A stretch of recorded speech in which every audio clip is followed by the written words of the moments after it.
Hello friends, welcome to your own school. I am Ankit Awasthi. My dear friends, you've all likely studied the geography of volcanic eruptions since childhood, starting in 6th standard. Volcanoes have been a topic of discussion somewhere in your stories and readings.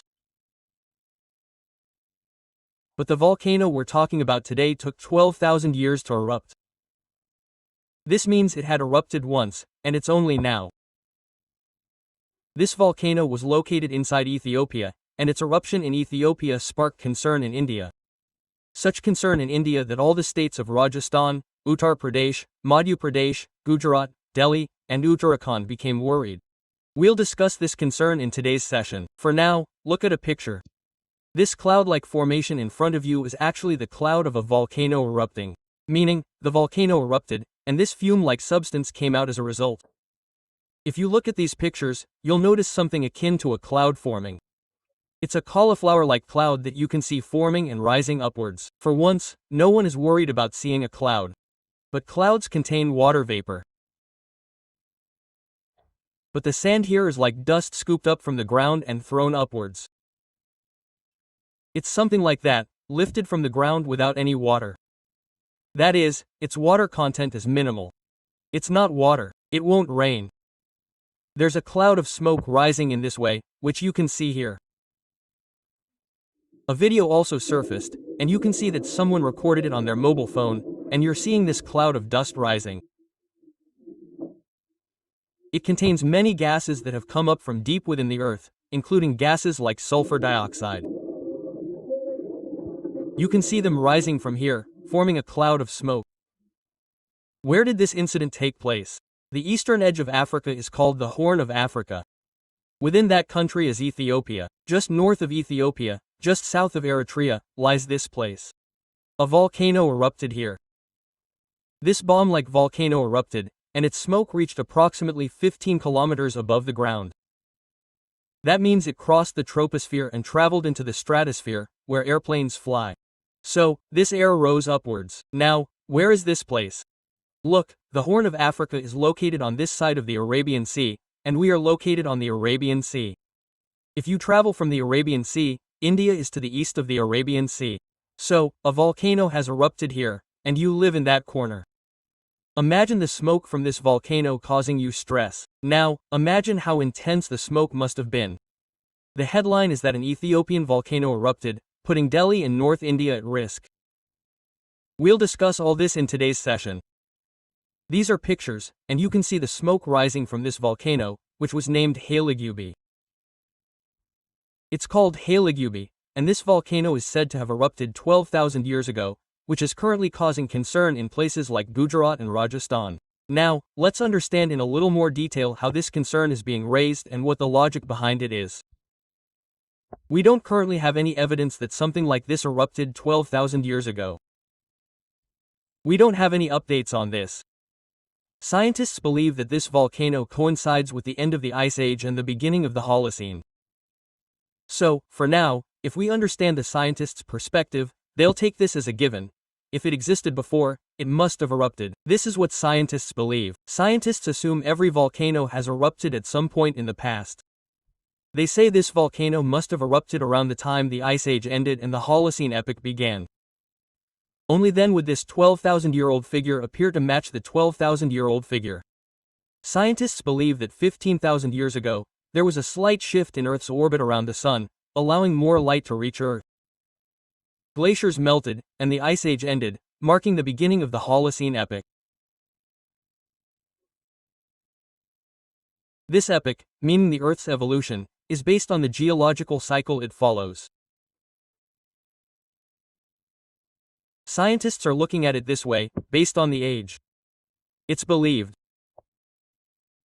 that a volcano like this must have erupted at that time, right? The recent eruption, reaching a height of 15 kilometers, has released sulfur dioxide and ash.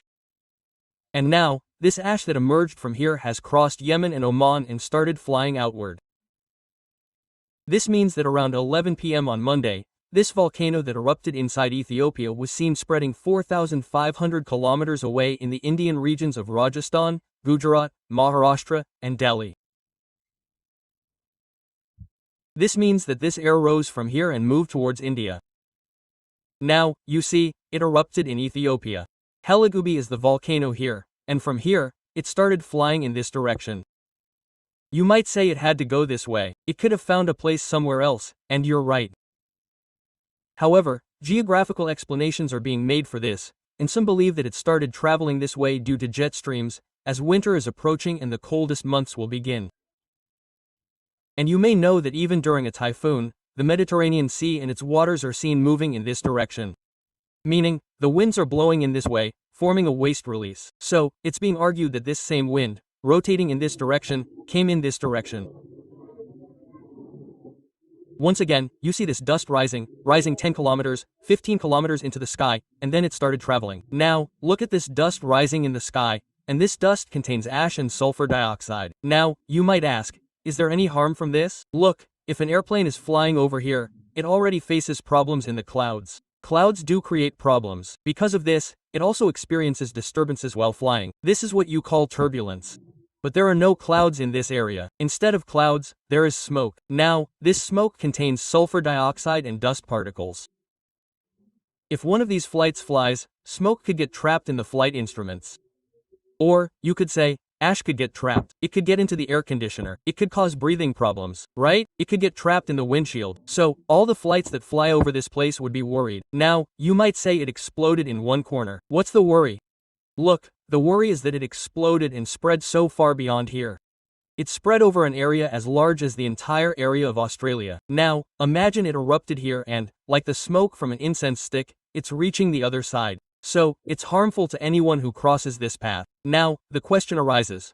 Why did it erupt here? Look, there's a theory behind this in geography. In geography, the story of volcanic eruptions is explained by plate tectonics. Simply put, it's like cream forming on top of milk. It's believed that the Earth has many layers within it.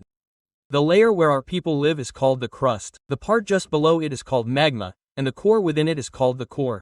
It is said about magma that its uppermost portion, the upper magma, is molten. Molten means it is melting due to burning, meaning, it is in a melted state. Just like milk is beneath cream, magma is in the same state within the Earth. Those plates, which you are calling the crust, are like the cream sitting on top of milk. Now, it is said that if there is movement in the magma, the movement causes cracks in the plates sitting on top. Let's understand this in simple terms. If cream is frozen in milk and you heat a vessel, whenever the milk starts jumping around, the cream begins to break. If you heat it further, the cream breaks and the milk comes out from within. Similarly, the Earth is made up entirely of plates, and within these plates is magma. When the magma surges, these plates are compressed and slide. It's precisely these cracks and slides that create volcanoes and earthquakes around the world. This process is called plate tectonic activity. So, you can imagine that you see magma rising like this, and then it starts moving left and right, pushing the plates, and when the plates collide with each other, collisions occur. Something like this emerges. Okay, so, I hope you understand. Now, why did this happen? It's said that the entire Earth is divided into 7 major tectonic plates. These plates move at a speed of 2 to 10 centimeters per year. Even today, there is movement within them, which is why volcanic eruptions and earthquakes are observed. Currently, where this incident occurred, there are 3 major plates, and these 3 major plates are moving 1 to 2 centimeters each year. One of these plates is called the Nubian plate, the other is called the East African plate. These 3 plates, one of which is the African plate, cleaves when it comes together with the Somali plate. So, these 3 plates are something like this: the African Nubian plate, the Arabian Peninsula plate, and the new Somali plate. These 3 plates are the Nubian plate to the west, the Arabian plate to the north, and the Somali plate to the east. These 3 plates are moving away from each other at a rate of 10 centimeters each year. If these plates were to move like this, there would be a gap in the middle. Absolutely. This is why a rift is forming on the eastern side of Africa, and it is known as the African Rift. When you look at a map of Africa, the East African Rift is a very significant feature when teaching geography. This is the location within the East African Rift on the geography map. The Somali plate, which I'm talking about, shows this exact event. Correct, sir? So, in a way, the acceleration within the rift in the Somali plate caused it to erupt, and not only this, but also major volcanoes like Alta el Delos and Hayli Gubbi have been found here. I hope you now understand the story of volcanoes. The displacement of a plate causes magma to erupt from within, and when this magma reaches the surface, you call it lava, and along with it, large clouds of ash emerge. Correct, sir? These clouds, as they move, are now moving in their own direction and heading towards India. These are some pictures that show that it started from here, crossed the Arabian Sea, as if it was meant for India, and it erupted precisely for India. In this way, after erupting, it appeared to be heading towards India. Now, look at the dates. It erupts on November 23rd in the evening. On the morning of November 24th, it almost crosses Oman. The smoke. This smoke then continues to fly, reaching Pakistan, and within India, Rajasthan and Gujarat by the afternoon of November 24th.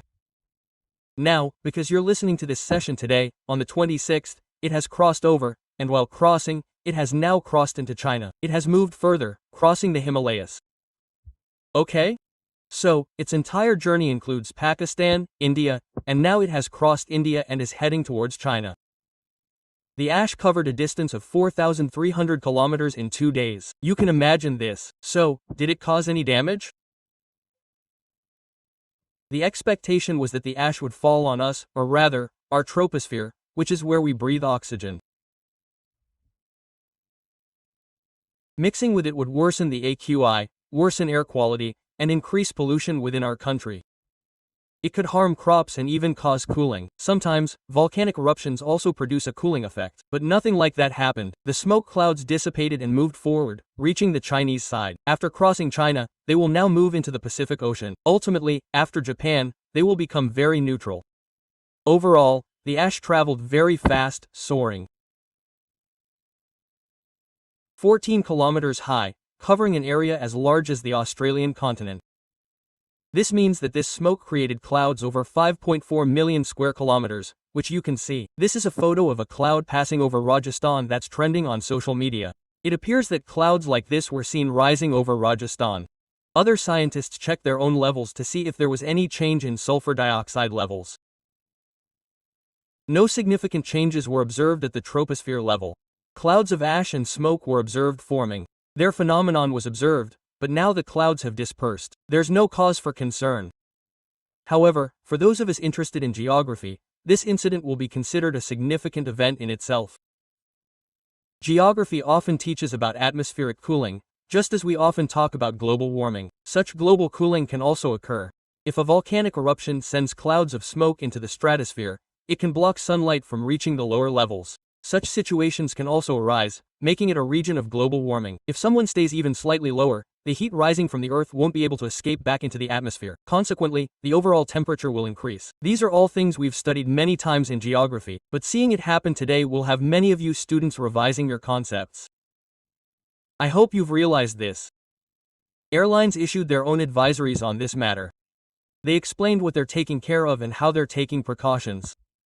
Flights on this route have slightly modified their precautionary measures. They're taking precautions, and overall, everything is safe for now. Overall, if one were to ask, "Sir, what should one do if one encounters ash in the path of an airplane?" They're already made aware that this is the route. Ash is flowing from here. So, the problem is that the airplane's blenders could be damaged. These things can get stuck in the engine. The AC could be damaged. The passengers inside could be harmed. However, as a precautionary measure, no damage has been observed yet. Now, what was the reason behind the Hayli Gubbi eruption? Why did it erupt after so many years? Please explain. It's being said that in July, another volcano, Alta Ala, erupted 15 kilometers away. After its eruption, plate movement occurred. Because plates shift 1 to 2 centimeters every year, it erupted just in July. Consequently, the plate movement reached here, and that movement either collided here, causing an earthquake, or slid, causing a volcano.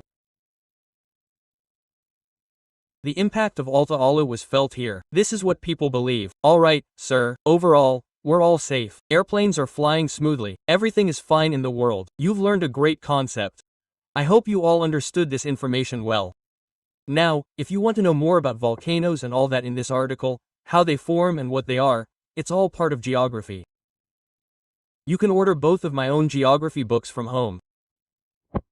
And if you want to read the full content, the notes plus the complete course on history and geography I taught, complete polity and economy, are available with a 1-year validity. The notes will be delivered to your home, and you can read them easily on your PATS application, the link to which is pinned in the comment section. We have other books you can access. Thank you very much.